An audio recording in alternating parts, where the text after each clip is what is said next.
असां थिस्सलुनीअनि लाइ पौलुस जो पहिरियों ख़त हे पढ़ी रहिया आहियूं। त हलो अॻिते वधी पहिरें अध्याय जो ॿियो वचन पढ़ूं। असां पंहिंजूं प्रार्थनाउनि में तव्हां खे स्मरण कंदा आहियूं ऐं सदाई तव्हां सभिनीनि जे बारे में परमेश्वर जो शुक्र कंदा आहियूं। जेके बि कलीसियाऊं पौलुस स्थापित कयूं हुयूं, हुननि सभिनीनि लाइ उहो प्रार्थना कंदो हुयो।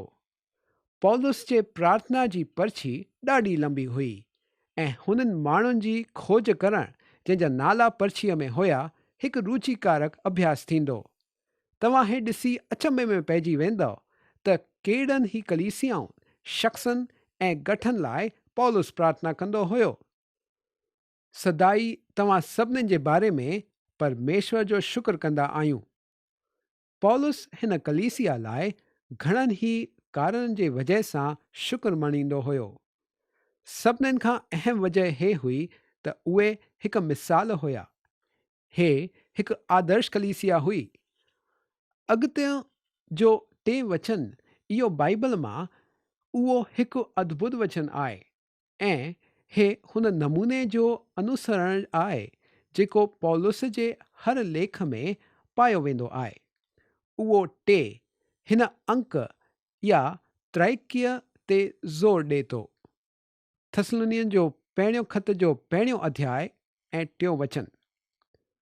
ऐं पंहिंजे परमेश्वर ऐं पिता जे साम्हूं तव्हांजे विश्वास जो कमु ऐं प्रेम जो परिश्रम ऐं असांजे प्रभु यीशु मसीह में आशा जी धीरता जो लगातार स्मरण कंदा आहियूं। लगातार स्मरण कंदा आहियूं। छा जो? पहिरियों तव्हांजे विश्वास जो कमु, ॿियो प्रेम जो परिश्रम ऐं टियों असांजे प्रभु यीशु मसीह में आशा जी धीरता जो। हे वचन शास्त्र जो हिकिड़ो अहम वचन आहे ऐं हिन जी माना में धन आहे। पौलुस हिते हुननि 3 मसीही अनुग्रहनि जो संबंध थो ॾेखारे: विश्वास ऐं प्रेम ऐं आशा। पहिरें कुरिन्थियो जे ख़त में बि उहो हिन 3 अनुग्रहनि खे गॾु आणे थो। अचो त कुरिन्थियो जो पहिरें पत्र जे 13 अध्याय जो 13 वचन पढ़ूं। पर हाणे विश्वास, आशा, प्रेम हे 3 स्थाई आहिनि, पर हिननि में सभिनीनि खां वॾो प्रेम आहे। हिकिड़े वैज्ञानिक जंहिं अंतरिक्ष जे हिकिड़े भाग लाइ सुरक्षा जे गरम कवच जी रूपरेखा बणाई हुई, हिननि ॻाल्हियुनि ते ध्यानु ॾिनई। पहिरीं, अंतरिक्ष 3 जो समूह आहे। असांजो अंतरिक्ष वक़्तु, आकाश या खुली जाइ ऐं भौतिक शयुनि सां ठहियलु आहे। छा तव्हां चोथों छा आहे हे ॿुधाए सघो था? मां त नथो चई सघां।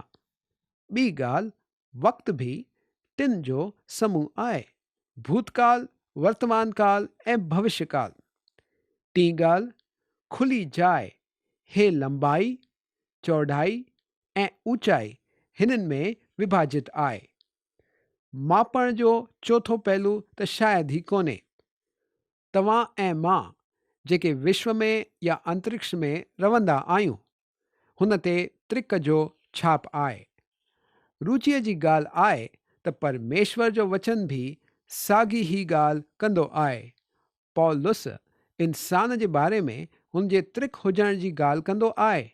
हे असां 5 अध्याय में विस्तार सां ॾिसंदासीं, जिते 23 वचन में लिखियलु आहे: ऐं तव्हांजी आत्मा ऐं प्राण ऐं देह असांजे प्रभु यीशु मसीह जे अचण ताईं पूरा पूरा ऐं निर्दोष सुरक्षित रहनि।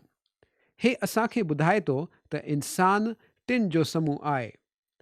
3 अंक जी अहमियत ॾेखारींदे अञा रुचीअ जा उदाहरण आहिनि।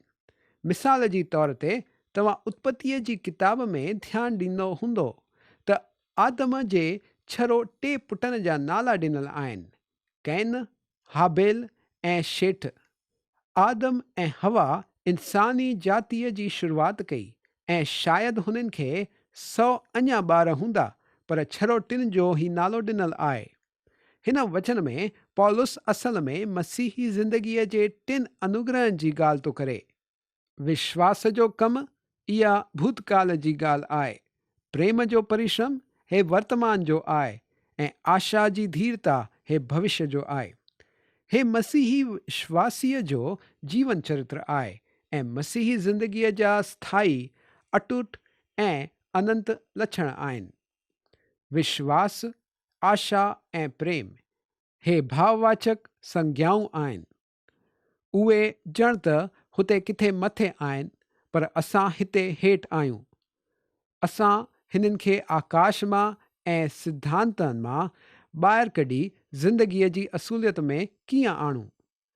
असां हुननि खे भावी गुणनि मां निश्चित या सकारात्मक कीअं बणायूं? हिकिड़ो कॉन्ट्रैक्टर हुयो जंहिंखे ॿार वणंदा हुया। हुन हिकु ॾींहुं हिकिड़ो फुटपाथ बणाई ऐं हुन खे मंझंदि ताईं पूरो कयईं। ॿिए ॾींहुं सुबुह जो जॾहिं उहो हुन जाइ ते वियो त हुन ॾिठईं त कुझु ॿारनि हुन फुटपाथ मथां हली पंहिंजे पेरनि जी छाप छॾे विया हुया। कॉन्ट्रैक्टर ॾाढो गुस्सो थियो ऐं ज़ोर सां ॻाल्हाइण लॻो। पासे में बीठल हिकिड़े माण्हूअ हुन खां पुछियो, मूंखे लॻो तोखे ॿार वणंदा आहिनि, तूं हुननि ते प्रेम कंदो आहीं। कॉन्ट्रैक्टर चयईं, मां हुननि खे भावी नमूने प्रेम कंदो आहियां, निश्चित या सकारात्मक नमूने न। त सवाल हे आहे त हिननि अखरनि खे निश्चित कीअं बणायो वञे? पौलुस हे टे अखर कंहिं ख़ूबसूरत नंढे द्वीप खां किथां खणी सिधो हेठि चमड़े जे जूते में खणी थो अचे। हुननि खे हेठि जिते चमड़े जो जूतो रस्ते सां मिले थो हुते थो खणी अचे, असांजे ॻोठ में खणी थो अचे। उहो हुन लाश घर जे ज़मीन मां कढी हुननि भावी गुणनि खे दहित थो करे। ध्यानु ॾियो त उहो हे कीअं थो करे। उहो थसलुनिका जे विश्वासियुनि जी ज़िंदगीअ जी प्रशंसा कंदे हे टे पद ॿुधाए थो। विश्वास जो कमु, प्रेम जो परिश्रम, आशा जी धीरता। तव्हां कीअं मूर्तियुनि खां परमेश्वर जे तरफ़ फिरी वियो? हे विश्वास जो कमु आहे ताकी ज़िंदा ऐं सचे परमेश्वर जी सेवा कयो। हे प्रेम जो परिश्रम आहे ऐं हुन जे पुट जो स्वर्ग तां अचण जो इंतज़ारु कंदा रहियो। हे आशा जी धीरता आहे। विश्वास जो कमु हे हिकिड़ो अजीब भाव या वीचार आहे, छो त एफिसियों जे ॿिए अध्याय जे 8 ऐं 9 वचन में असां पढ़ियो, छो त विश्वास जे द्वारा अनुग्रह ई सां तव्हांजो उद्धार थियो आहे ऐं हे तव्हांजे तरफ़ां न वरन परमेश्वर जो दान आहे ऐं न कर्मनि जे वजह सां, हीअं न थिए त कोई घमंड करे। तॾहिं बि हिते हुन खे विश्वास जो कमु सॾायो वियो आहे। मूंखे लॻे थो त पौलुस हे साफ़ ॿुधाए रहियो आहे त उहो ऐं याकूब हिक ॿिए जी ॻाल्हि जो खंडन कोन करे रहिया आहिनि। याकूब पंहिंजी किताब जे ॿिए अध्याय ऐं 18 वचन में लिखे थो, वरन कोई चई सघे थो तोखे विश्वास आहे ऐं मां कर्म कयां थो। तूं पंहिंजो विश्वास मूंखे कर्मनि बिना त ॾेखार ऐं मां पंहिंजो विश्वास पंहिंजे कर्मनि जे द्वारा तोखे ॾेखारींदुसि। हे आहे विश्वास जो कमु। हे उहो तरीक़ो आहे जंहिंसां ॿियनि लाइ विश्वास जो प्रदर्शन कयो वेंदो आहे। याकूब जो ऐं पौलुस जो लेख हिक ॿिए जो खंडन बिल्कुलु कोन करे रहियो आहे, जीअं कोई माण्हू चई रहिया आहिनि, छो त उहे ॿई साॻी ई ॻाल्हि लिखी रहिया आहिनि। विश्वास हे इंसान जे प्राण जो परमेश्वर जे वचन जे तरफ़ हिकु प्रतिक्रिया आहे। जॾहिं कोई माण्हू परमेश्वर जे वचन जे तरफ़ हिकु प्रतिक्रिया व्यक्त करे थो, तॾहिं उहो विश्वास सां हले थो। पौलुस ॿिए कुरिन्थियों जे 5 अध्याय ऐं 7 वचन में चवे थो, छो त असां रूप खे ॾिसी करे न पर विश्वास सां हलंदा आहियूं। प्रभु ईशूअ बि साॻी ई ॻाल्हि चई। यूहन्ना 6:28 ऐं 29 वचन में असां उहो पढ़ंदासीं। हुननि हुन खे चयो, परमेश्वर जो कमु करण लाइ असां छा कयूं? यीशुअ हुननि खे जवाबु ॾिनो, परमेश्वर जो कमु हे आहे त तव्हां हुन ते जंहिंखे हुन मोकिलियो आहे विश्वास कयो। यीशुअ हे कोन चयो त तव्हां परमेश्वर वटि पंहिंजे कमनि सां अची सघो था, पर हे चयो त तव्हांखे परमेश्वर वटि विश्वास सां अचणु खपे। पोइ उहो विश्वास जेको ज़िंदा आहे पाण खे प्रकाश में आणींदो ऐं पाण खे हुन ज़िंदगीअ में प्रगट कंदो जेकी जग जी रही आहे। चेलनि जे ज़िंदगीअ में हे सुठी मिसाल आहे जेके लूका जे 5 अध्याय जे 4 ऐं 5 वचन में अभिलेख कयो वियो आहे। प्रभु ईशुअ शमौन पतरस खे चयो, गहरे में वठी हल ऐं मच्छियूं पकड़ण जे लाइ पंहिंजा जाल विझ। शमौन हुन खे जवाबु ॾिनो, हे स्वामी, असां सॼी राति महिनत कई ऐं कुझु न पकड़ियो, त बि तव्हांजे चवण सां जाल विझंदुसि। पहिरियों शमौन असुलियत जो वचन चवे थो, उहो सच ॿुधाए थो जेको छिपियल कोन्हे। असां सॼी राति मच्छियूं पकड़ण जी कोशिश कई। असां समुंड खे ॼाणींदा आहियूं ऐं वापसि हुते वञण जो फ़ाइदो कोन्हे। पर पोइ अॻिते पतरस छा थो चवे, हुन ते ध्यानु ॾियो, त बि तव्हांजे चवण सां जाल विझंदुसि। उहो चवे थो त उहो वापसि वेंदो। मुंहिंजा दोस्त, हे विश्वास जो कमु आहे। विश्वासी हूंदे असांखे हे ॼाणणु ऐं सम्झणु खपे त विश्वास जे कम जो मतिलबु आहे परमेश्वर जे वचन जे फलस्वरूप कमु करणु। परमेश्वर जो कमु छा आहे? उहो आहे ईशू मसीह मथां विश्वास करणु। यूहन्ना जे 6 अध्याय जे 19 वचन में असां पढ़ियो हुयो त प्रभु ईश्वर हीअं ई चयो हुयो, जॾहिं तव्हां परमेश्वर जे वचन जे चवण अनुसार हलंदव त तव्हांजो विश्वास दुनिया खे स्पष्ट रूप सां प्रगट थींदो। उहो विश्वास जो कमु आहे। कैन ऐं हाबिल जे ज़िंदगीअ मां बि असांखे साॻी ई मिसाल मिले थी। कैन छा ग़लति कयो? प्राकृतिक रूप सां उहो पापी हुयो, पर उहो पंहिंजे चुनण ऐं बर्ताव सां बि पापी हुयो। इब्रानियो जे 11 अध्याय ऐं 4 वचन में असांखे ॿुधायो वियो आहे, विश्वास ही सां हाबिल कैन खां उत्तम बलिदान परमेश्वर जे लाइ चढ़ाई ऐं हुन ई जे द्वारा हुन खे धर्मी थियण जी गवाही बि ॾिनी वई। कीअं? आतवार जे कलीसिया जे स्कूल में सुठो छोकिरो थी? न, बिल्कुलु न। कैन वांगुरु हाबिल बि पापी हुयो, पर हुन परमेश्वर जे वचन अनुसार कयो ऐं हुन परमेश्वर में विश्वास कयो। जॾहिं हुन हीअं कयो त उहो बची वियो। हुन सही बलिदान आणे पंहिंजो विश्वास प्रकाश में आंदो। विश्वास हे विश्वासीअ ऐं परमेश्वर विच हिकिड़ो रिश्तो आहे। विश्वास हुन जो वचन तव्हांखे ॿुधाईंदो आहे, तव्हांजे दिलि ताईं आणींदो आहे ऐं तव्हां हुन जे अनुसार कंदा आहियो। परिवर्तित थियण हे ई आहे। परमेश्वर ते विश्वास करणु हे परिवर्तित थियणु आहे। हे थेसलुनीकीअ मूर्तियुनि खां मुरी परमेश्वर जे तरफ़ फिरिया। पौलुस थेसलुनीका में वञी हीअं कोन चयो, मूंखे लॻे थो त मूर्तियुनि जी आराधना करणु तव्हां लाइ बराबरि कोन्हे। हे करणु हिकु गंभीर ऐं भयानक ॻाल्हि आहे। जॾहिं उहो हुते वियो, हुन मसीह जो प्रचार कयो। मूर्ति पूजा जे तरफ़ उहे अरुचिकर कोन हुया, पर जॾहिं हुननि पौलुस खे मसीह पेश कंदे ॿुधियो त हुननि परमेश्वर ते विश्वास कयो ऐं परमेश्वर जे तरफ़ मुड़ी विया। जॾहिं हुननि हीअं कयो त उहे पंहिंजे पाण ई मूर्तियुनि खां मुंहुं फेराइण लॻा। माण्हू घणाई दफ़े मूंखे चवंदा आहिनि, तूं मूंखे परिवर्तित कयो। मां कंहिंखे परिवर्तित कोन कयो आहे। मां हीअं करे ई कोन सघां थो। हिकिड़े माण्हूअ मूंखे चयो, तूं मूंखे घणाई साल पहिरियों बचाए छॾियो ऐं मां तोखे कॾहिं बि कोन विसरंदुसि। मां जवाबु ॾिनो, हे सुठी ॻाल्हि आहे त तूं मूंखे यादि रखंदे, पर मां तोखे कोन बचायो। मां छड़ो परमेश्वर जो वचन पेश कयो। तूं परमेश्वर जे वचन ते विश्वास कयो ऐं परमेश्वर जे आत्मा तो में कमु कयो। हे सच में अद्भुत आहे मुंहिंजा दोस्त।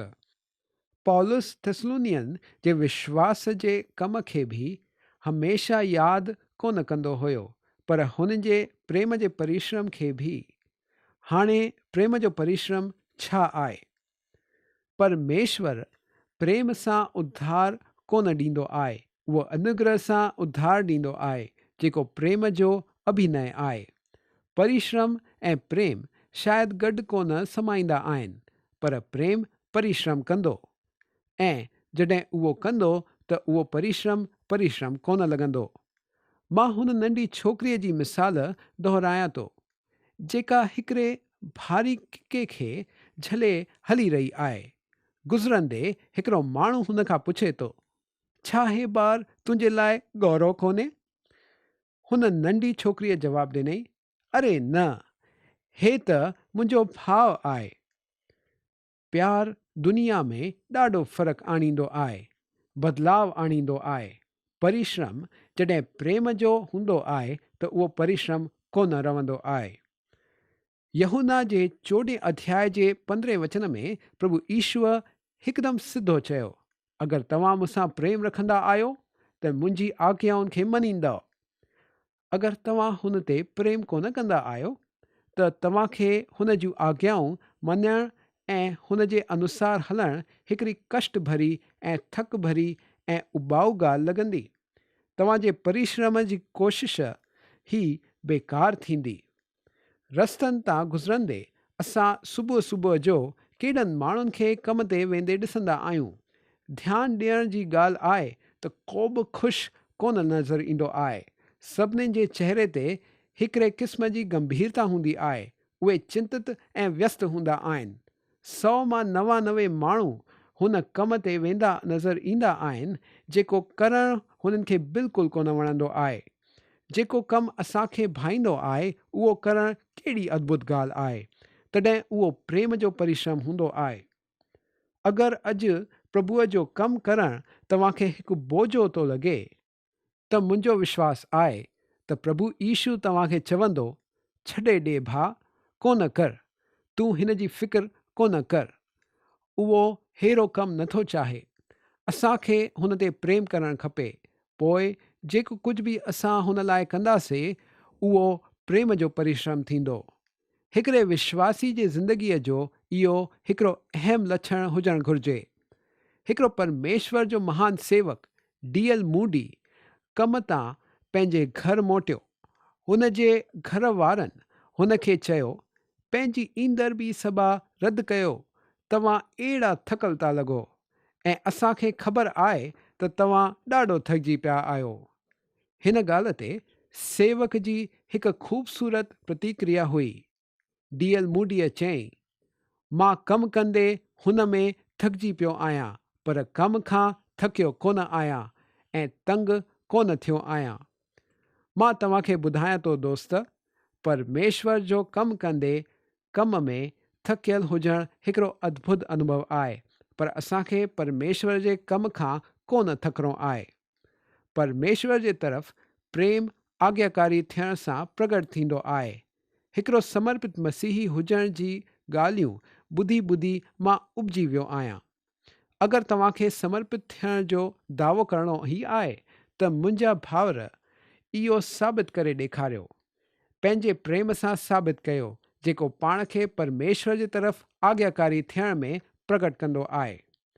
टी ॻाल्हि जंहिंजे करे थिस्सलुनीअन जी विश्वासियुनि जी पौलुस तारीफ़ करे थो, आशा जी धीरता इहा आहे। मूर्तियुनि खां मुरी परमेश्वर जे तरफ़ फिरी हुन ज़िंदा ऐं सचे परमेश्वर जी सेवा करण सां गॾु उहे हुन जे स्वर्गीय पुट जो बि इंतज़ारु करे रहिया हुया। इहा उहा आशा जी धीरता आहे। हर माण्हू भविष्य जी कुझु आशा रखंदे जीअंदो आहे ऐं उहा आशा जेकी बि आहे हुन माण्हूअ खे संभालींदी आहे, जीवित रखंदी आहे। सदियुनि खां हे भाव इंसान प्रकट कयो आहे। मार्टिन लूथर हिकिड़ो अहिड़ो माण्हू हुयो जंहिंखे 500 साल पहिरियों परमेश्वर पवित्र शास्त्र जी सचाईअ खे वरी सां स्थापित करण लाइ इस्तेमालु कयो। हिन सेवक चयईं, जेको बि दुनिया में कयो वेंदो आहे सभु आशा द्वारा कयो वेंदो आहे। अहिड़ा अञा कथन कया विया आहिनि। कंहिं लिखियो, वधीकतर इंसान खे आशा ई बनाए रखंदी आहे। ॿिए कंहिं चयो, आशा जहिड़ी ॿी काई बि दवा कोन्हे। न कहिड़ो महान प्रोत्साहन आहे ऐं न ई बहितर सुभाउ जहिड़ो कोई सामर्थ्यशाली टानिक। उहा ज़िंदगी केॾी गौरवी ऐं अद्भुत आहे जेकी हुन ज़िंदा ऐं सचे परमेश्वर जी सेवा करे थी ऐं हुन जे स्वर्गीय पुट जो इंतज़ारु करे थी। इहा हिकिड़ी आसीसित आशा आहे। आम जनता पंहिंजी आशा माण्हुनि में रखंदी आहे, हे सोचींदे त उहो इंसान हुननि जी सभी समस्याउनि जो हल कढंदो ऐं जग में शांती ऐं सफलता आणींदो। इंसान इहो कोन करे सघंदो आहे। अगरि तव्हांजी आशा जग में आहे त तव्हां हुन जे पुठियां भॼी रहिया आहियो, जेकी ख़ुशी तव्हांजे हथ मां बाफ़ वांगुरु उॾामी वेंदी। परमेश्वर इंसान खे पापी हुजण जे करे ईडन जे बाग़ मां कढी छॾियईं ऐं हुन ॾींहं खां उहो पंहिंजो ई बाग़ बनाए रहियो आहे। घणाई साल लेखियल कलीसिया खे लॻो त उहा स्वर्ग जो राज ॿधी रही आहे, पर उहा हीअं कोन करे रही हुई। परमेश्वर जो असांखे शुक्र मञणु खपे त हुन असांखे हमेशह लाइ पाप में कोन रहणु ॾिनो। हर सदी अहिड़े वक़्त ते अचे थी जॾहिं उहा पाण खे महान संकट में पाए थी ऐं चवे थी, कीअं बि असां पंहिंजो रस्तो कढी छॾंदासीं। जर्मनीअ जे हिकिड़े महान सम्राट चयो, जेके वक़्त में मां जी रहियो आहियां उहो हिकिड़ो शोरगुल ऐं खलबलीअ जो वक़्तु आहे। मुंहिंजी आशा त परमेश्वर में आहे। अॼु तव्हांजी आशा छा आहे? छा तव्हांजी आशा कंहिं राजनीतिक गठ में आहे या कहिड़ी इंसानी स्थापित संस्था में आहे? परमेश्वर हुन मथां रहम करे जंहिंजी आशा अहिड़े कंहिं दुर्बल संस्था मथां रखियल आहे जेकी उहो माण्हू हलाए थो। मूंखे नथो लॻे त कोई माण्हू या कहिड़ो संगठ या कोई ॻठ हिन जग जूं समस्याऊं सुलझाए सघे थो। हिन अंतरिक्ष जो अधिकार किलनि खां टूंबियल हथनि में आहे, जेको सही वक़्त ते निर्णय खणंदो, मानी यीशु मसीह। मूंखे इहा हिकु ॻाल्हि ख़बर आहे जेकी रोमियो जे 8 अध्याय जे 28 वचन में लिखियलु आहे। असां ॼाणींदा आहियूं त जेके माण्हू परमेश्वर सां प्रेम रखंदा आहिनि हुननि लाइ सभु ॻाल्हियूं मिली करे भलाईअ खे उत्पन्न कंदियूं आहिनि, अर्थात हुननि ई जे लाइ जेका हुन जी इच्छा जे अनुसार सॾाया विया आहिनि। त हिते पौलुस विश्वास, प्रेम ऐं आशा खे गॾु आणियो आहे, जेको मसीही ज़िंदगीअ जा 3 काल आहिनि। विश्वास जो कमु जेको पुठियों हुन क्रूस खे ॾिसी जीवन में सुठा कम उत्पन्न थो करे। प्रेम जो परिश्रम जेको वर्तमान जो आधार ऐं उत्तेजना आहे, जंहिं मथां परमेश्वर जे संतान खे मसीह जी सेवा करणी आहे, ऐं आशा जी धीरता जेकी भविष्य में ॾिसे थी। मसीही अनुग्रहनि जो इहो छा त अद्भुत तर्क आहे। इहा हर विश्वासीअ जे ज़िंदगीअ जो जीवन चरित्र हुजणु खपे। इहो थिस्सलुनीका जे विश्वासियनि जे जीवन जो चरित्र हुयो ऐं आशा आहे त तव्हांजी कलीसिया जो बि इहो ई जीवन चरित्र आहे। अॼु असां हिते ई बीह रहंदासीं। ॿिए प्रोग्राम में तव्हां सां वरी सां मुलाक़ात थींदी। तेसिताईं परमेश्वर पंहिंजे अनुग्रह सां तव्हांजी ज़िंदगी बदिले छॾे।